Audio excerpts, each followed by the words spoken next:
Assalamu alaikum. Hello everyone. Bonjour à toutes et à tous. Tout d'abord, je remercie monsieur le professeur Mohamed El Hadi Latrache, recteur de l'université de Sétif Farhat Abbas 1, ainsi que monsieur Belkher Nabil, en qualité de directeur de l'Institut d'optique et mécanique de précision, de présider la présente conférence internationale de métrologie et de contrôle industriel. Je tiens également à remercier les membres du comité scientifique d'avoir travaillé d'arrache-pied pour réussir la présente plénière. Je réitère mes remerciements à Madame Benralem pour l'invitation. C'est un honneur pour moi aujourd'hui d'être parmi vous et de revivre des moments estudiantins nostalgiques. Je vous dis bienvenue à toutes et à tous à cette conférence internationale de métrologie et de contrôle industriel.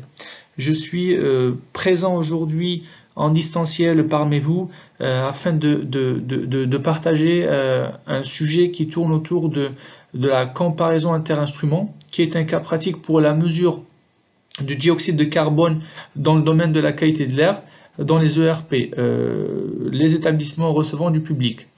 C'est un sujet qui était en assistance technique pour un client de Bureau Veritas. Tout d'abord, je me présente, Amin Abdesamed Koliaï. J'ai intégré l'Institut d'optique et mécanique de précision en 2010. Je suis issu de la première promotion de métrologie, diplômé en 2015. À l'issue du master obtenu à l'IOMP, j'ai eu l'opportunité de poursuivre mes études supérieures et d'intégrer la prestigieuse École normale supérieure des mines de Douai, où j'ai pu préparer un master spécialisé, un Bac+6 en système de mesure et métrologie. Après avoir réalisé divers stages en industrie et au laboratoire, en Algérie et à l'étranger, j'ai débuté mon parcours professionnel en tant qu'ingénieur qualité métrologie au sein d'un laboratoire d'analyse agroalimentaire et pharmaceutique. Un an plus tard, promu en qualité de responsable métrologie au sein du même laboratoire. En 2018, j'ai eu une nouvelle opportunité qui s'est présentée dans le domaine de l'industrie pharmaceutique où j'ai pu occuper le poste de chargé de qualification et métrologie. En 2020, j'ai été recruté par le groupe mondial Bureau Veritas, activant dans le domaine de l'inspection, l'analyse et les essais, embauché en qualité de spécialiste national en métrologie. En parallèle de cela, j'occupe le poste d'enseignant vacataire en métrologie au sein de l'école des mines de Douai et le CNAM de Vesoul, où j'enseigne les fondamentaux de la métrologie ainsi qu'un module concernant les évaluations des incertitudes de mesure. Pour cette partie, je m'adresserai principalement aux étudiants et futurs diplômés en métrologie. Après avoir fait le même parcours que vous au sein de l'IOMP et au vu de la situation économique actuelle de l'Algérie, qui est un pays en voie rapide d'industrialisation, j'aimerais vous dire que le terrain en Algérie en ce qui concerne les sciences de mesure est un terrain vierge et comme vous le savez au jour d'aujourd'hui la mesure contribue à des décisions stratégiques diverses et variées dans de nombreux domaines. Plusieurs opportunités s'offrent à vous, futurs diplômés. Pouvez œuvrer dans des laboratoires d'essai ou d'étalonnage, comme vous pouvez être aussi inspecteur ou inspectrice en métrologie légale. Après avoir acquis une certaine expérience, vous pouvez même être évaluateur ou évaluatrice technique ou en tant que responsable d'accréditation auprès de l'Algérac. Diverses entreprises se créent aujourd'hui autour de l'industrie pétrolière et de l'industrie du gaz comme l'industrie pharmaceutique. La métrologie a pleinement sa place et j'oserais même dire que c'est une science et c'est un domaine vital pour le développement de ces industries. Et puis après, sinon, vous pouvez être aussi consultant ou formateur en métrologie auprès des industriels ou des écoles de formation. Nous allons rentrer dans le vif du sujet. Afin de mener à bien ma présentation, mon plan de travail s'articule comme suit. Je commencerai tout d'abord par présenter le groupe Bureau Veritas. Ensuite, je planterai le décor pour introduire le sujet en question en expliquant le contexte de la thématique. Par la suite, je présenterai le cadre de la problématique. J'enchaînerai par une présentation des solutions proposées. J'aborderai par la suite les diverses méthodes de mesure. J'expliquerai ensuite en parallèle les tests statistiques choisis pour l'étude d'impact réalisée. Je présenterai les résultats avec l'ensemble des interprétations et enfin, j'achèverai ma présentation par une conclusion. Bureau Veritas se positionne en tant qu'organisme d'inspection, d'essai et d'analyse. Bureau Veritas Exploitation, c'est à peu près 4350 collaborateurs avec 146 implantations en France métropolitaine et les DOM-TOM. Bureau Veritas, en 2021, a réalisé un chiffre d'affaires de 455 millions d'euros. Diverses prestations de Bureau Veritas Exploitation sont couvertes par l'accréditation COFRAC. Les domaines d'activité stratégique de Bureau Veritas sont variés. On commence premièrement par le domaine des essais, analyses et expertises des matériaux pour les marchés de pointe. Secondo, elle se positionne en tant qu'organisme de valorisation du patrimoine en maîtrisant les investissements. Un domaine très porteur pour le groupe Bureau Veritas qui est l'inspection et la vérification en service des équipements. In fine, le domaine où notre présentation se focalisera, c'est le domaine de la maîtrise des risques en matière d'hygiène, sécurité et environnement. Notre présentation sera focus sur le domaine de la maîtrise des risques performance HSE. Les métiers de Bureau Veritas dans le présent domaine sont divers et variés. On y trouve la surveillance de la qualité de l'air intérieur dans les établissements recevant du public. Un second domaine qui est l'exposition professionnelle aux agents chimiques. Un autre domaine qui tourne autour de les ICPE, qui sont les installations classées pour la protection de l'environnement.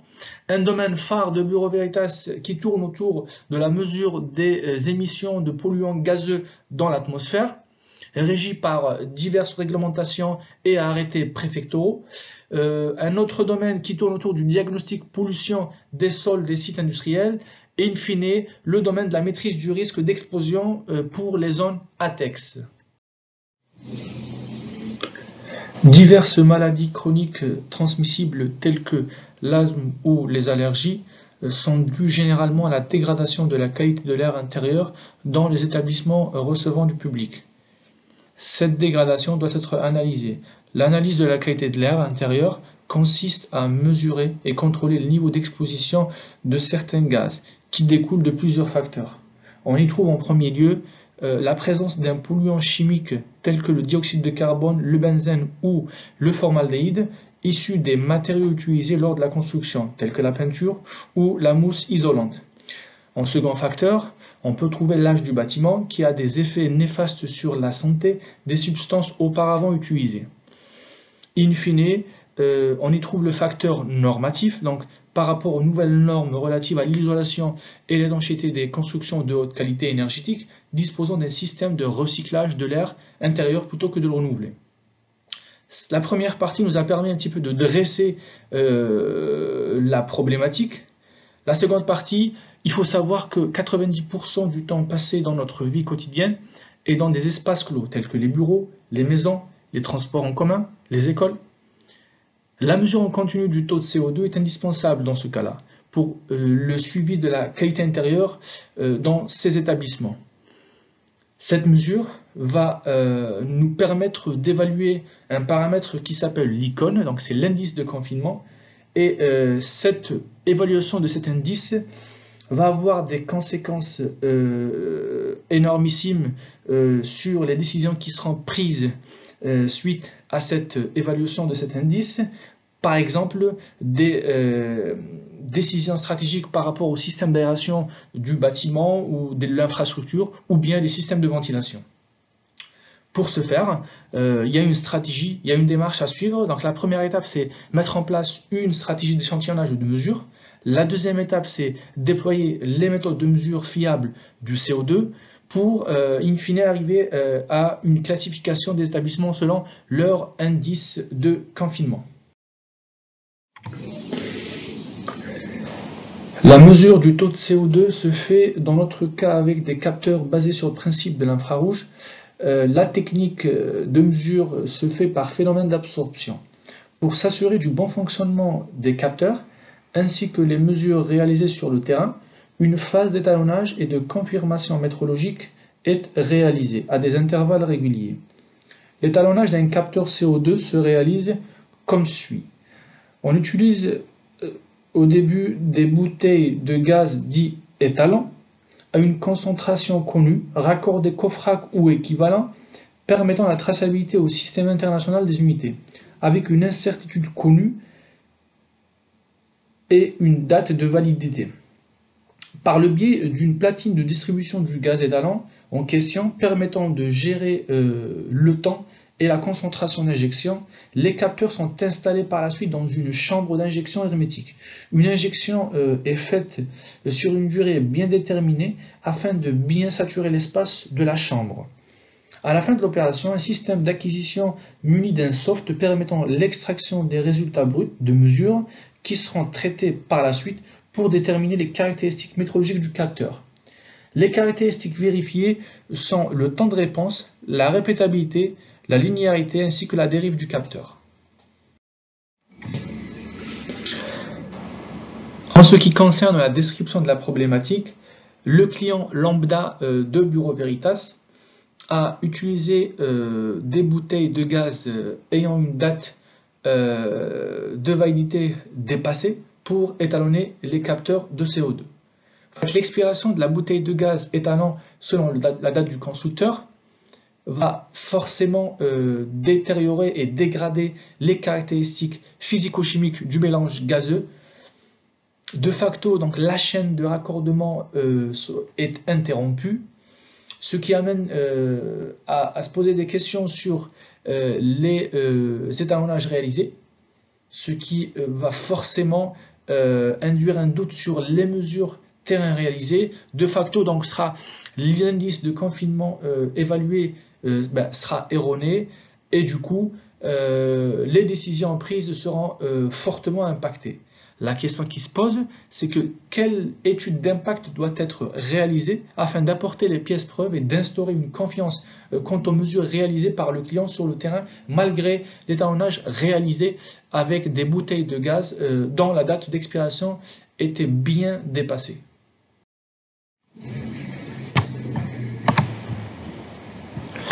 Travaillant en symbiose avec le technicien du client lambda de Bureau Veritas, nous avons proposé la solution suivante qui est faite sur 4 étapes.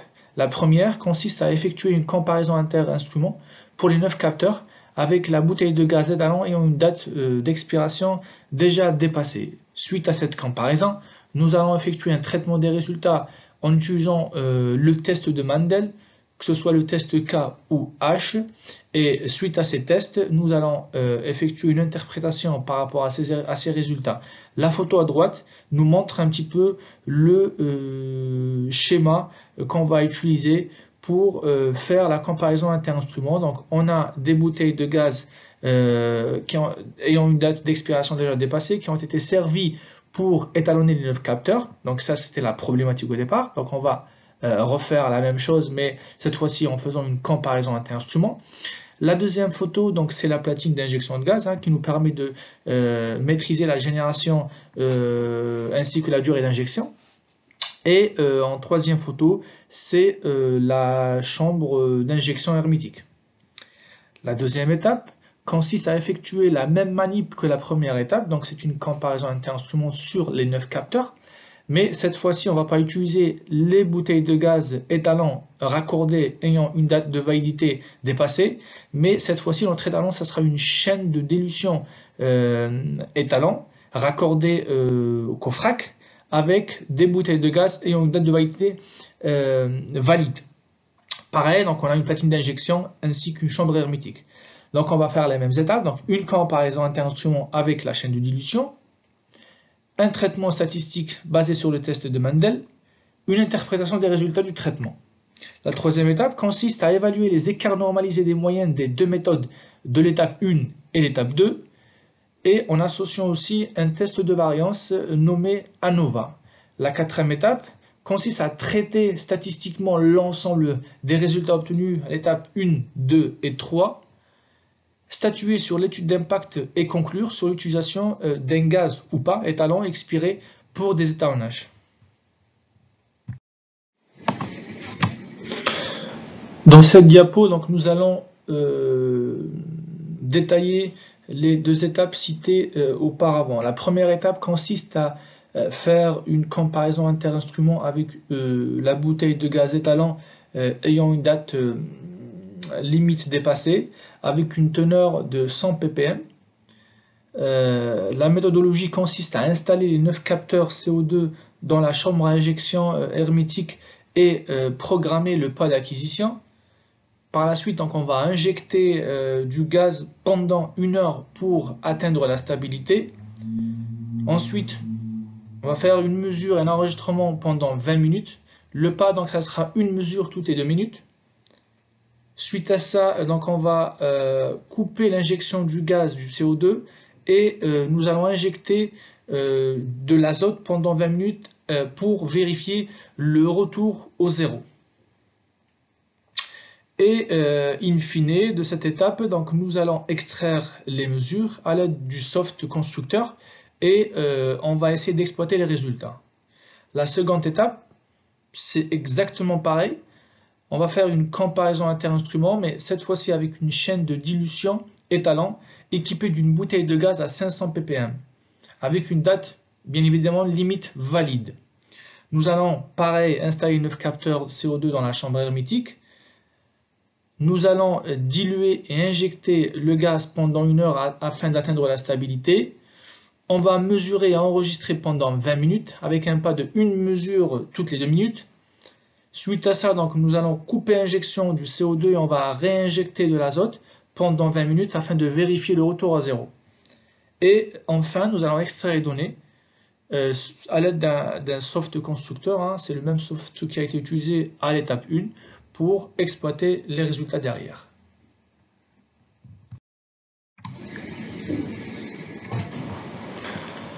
Nous allons faire un focus sur la méthodologie utilisée pour effectuer l'étude d'impact du client lambda de Bureau Veritas. Donc, la méthode est connue sous l'acronyme C2I, la comparaison interinstrument, qui est décrite dans le document la FDX plutôt 04041.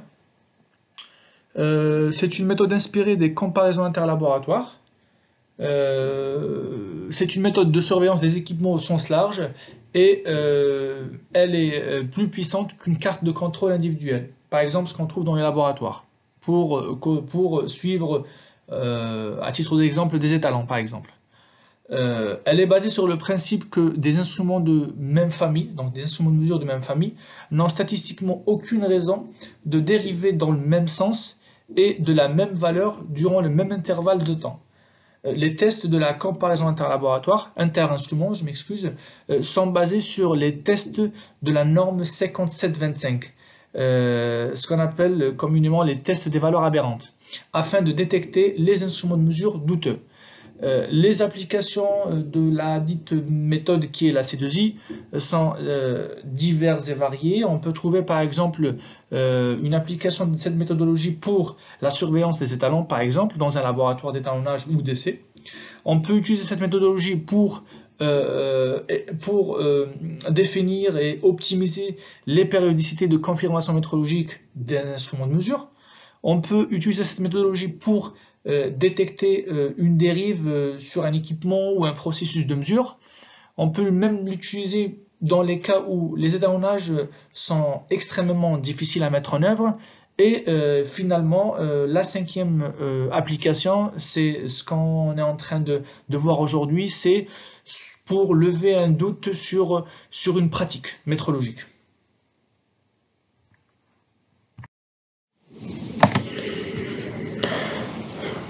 Ensuite, nous allons illustrer les résultats et les interprétations des comparaisons interinstruments.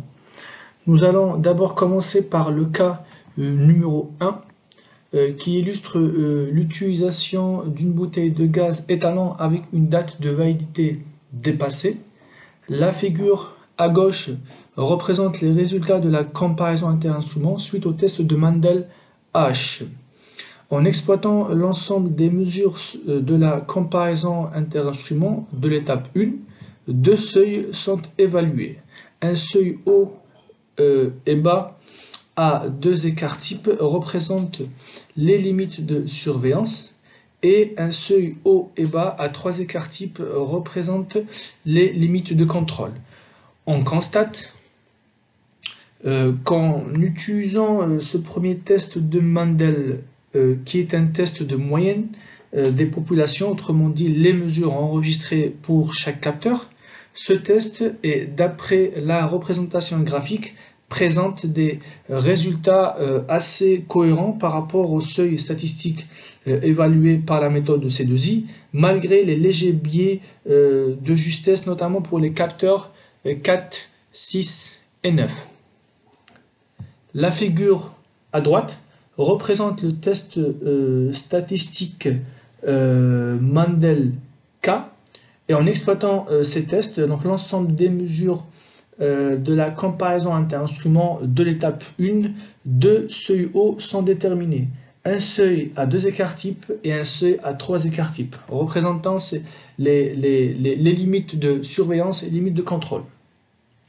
On constate qu'en utilisant le test de Mandel-K, qui est un test de variance, la représentation graphique illustre des variations en dessous des seuils statistiques évalués au préalable. Les dites variations sont dues à la stabilité intrinsèque des capteurs testés. Donc là, on est limité par la technologie du fabricant.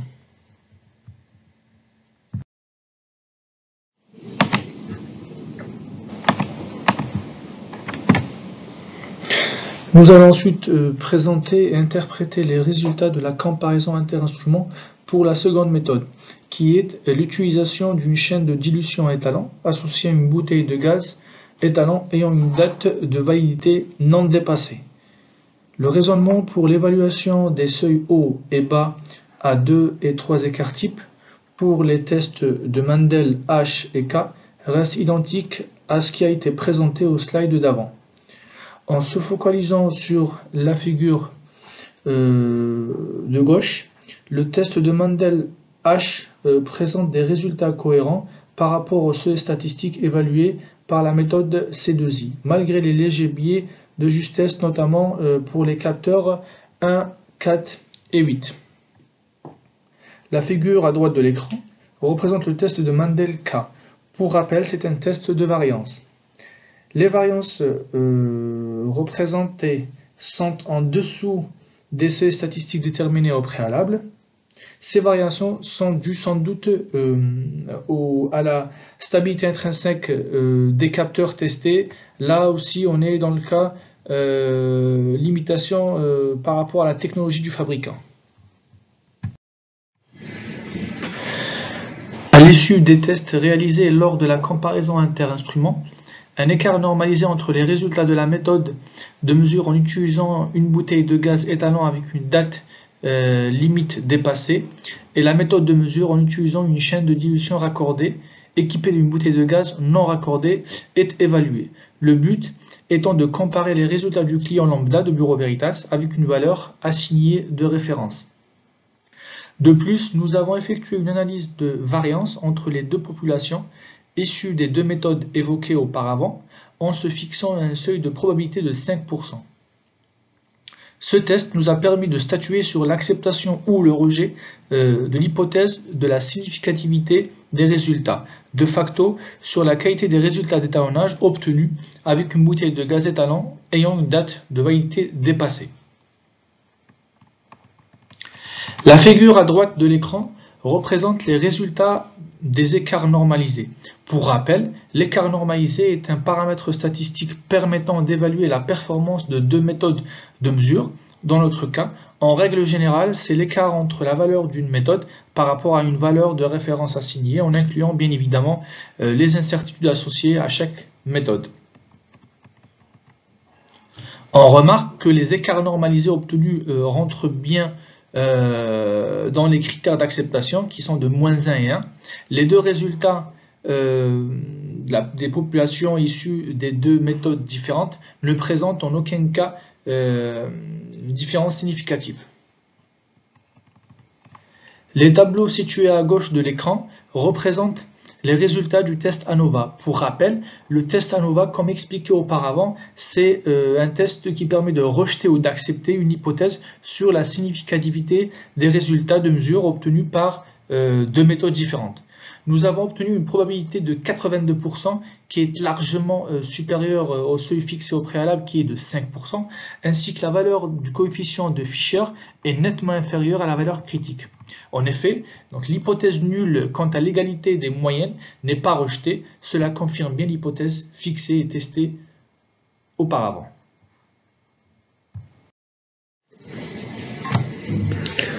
On arrive à la fin de la présentation où nous allons faire un récap des résultats de l'étude d'impact. La C2I de l'étape 1 a donné des résultats cohérents et concluants par le biais des tests de Mendel. Idem pour la C2I réalisée à l'étape 2. Les écarts normalisés évalués démontrent que les résultats entre la méthode 1 et 2 n'ont aucune différence significative. Le test ANOVA présente également des résultats cohérents et concluants. Avec l'ensemble des résultats des différents tests statistiques réalisés, on peut nettement statuer sur les étalonnages réalisés avec une bouteille de gaz étalant ayant une date de validité dépassée. Au vu des solutions proposées, les étalonnages réalisés par le client lambda de Bureau Veritas ne sont pas remis en question. De facto, les décisions prises lors de l'évaluation de l'indice de confinement ne sont pas affectées. Du coup, la confiance quant aux mesures réalisées est accordée. Pour conclure, les tests statistiques en métrologie sont des outils robustes pour divers besoins et applications. Ils peuvent contribuer à la validation d'une méthode d'étalonnage ou d'essai. Ils peuvent également apporter des arguments clés afin d'approuver ou rejeter un résultat de mesure. Les tests statistiques permettent également de répondre à des questions, des mesures douteuses ou des essais aberrants, comme il peut in fine être exploité pour détecter une anomalie sur un produit, un instrument de mesure ou un résultat d'analyse. Pour achever ma présentation, je finirai par la maxime de Louis-Claude de Saint-Martin, philosophe français. La mesure d'une erreur est en même temps la mesure de la vérité correspondante. Merci de votre attention. Thank you for your attention. Mes coordonnées en bas de la présentation. Je reste entièrement joignable par mail afin de répondre à toutes vos questions et interrogations. Sur ce, je vous souhaite une excellente conférence internationale de métrologie et contre-industrielle à toutes et à tous. Merci.